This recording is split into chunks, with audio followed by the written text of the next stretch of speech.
Mr. Speaker, my question is for the Premier. Last week, a disturbing video was shared on social media that clearly identifies a woman imprisoned at the Burnside jail. And according to an editorial in today's paper, which I will table, has a caption that, quote, humiliates, belittles, and dehumanizes her.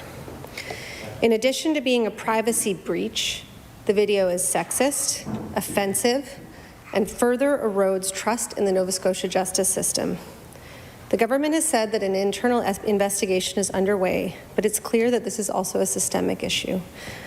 Mr. Speaker, my question for the Premier is, will he commit to making any findings and recommendations from the investigation public to ensure that it never happens again? The Honourable Minister of Justice.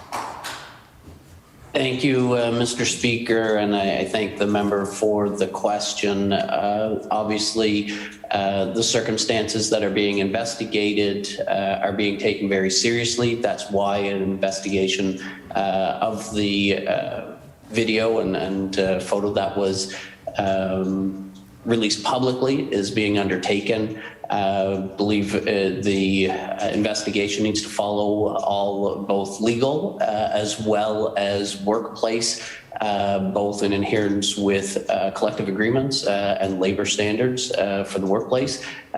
So when we receive the final results, the next steps will be guided by the results of the investigation itself. Thanks. The Honourable Member for Dartmouth South. Mr. Speaker, I have no doubt that personal information can be redacted in a public report. The fact that this video appears to have been taken by a correctional officer is evidence of the dehumanizing attitudes that persist in our justice institutions, despite some good work that's been done over the recent period. Elizabeth Fry Societies of Nova Scotia and Coverdale Court Work have again written to the Minister of Justice after no response to their first letter to ask that the findings be shared with them at the least, and also to be involved in the solutions.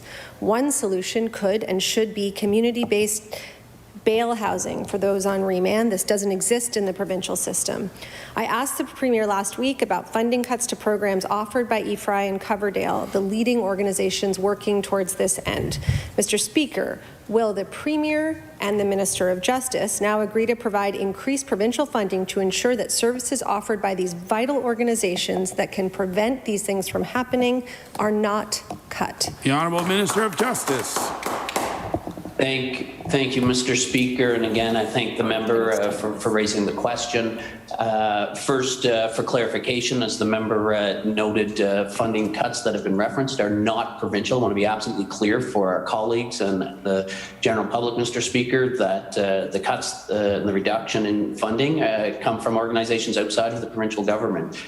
So that needs to be clearly established. In addition, there have been increases in funding for these organizations as recently as the fall. I believe upwards of $300,000. I believe, and even into just the last couple of weeks, my colleague, the Minister of Community Services, through her department, has also provided increased funding to these organizations. So I want to make that point clear. This government, through multiple departments, continue to support the work that they do on behalf of Nova Scotians. Thank you.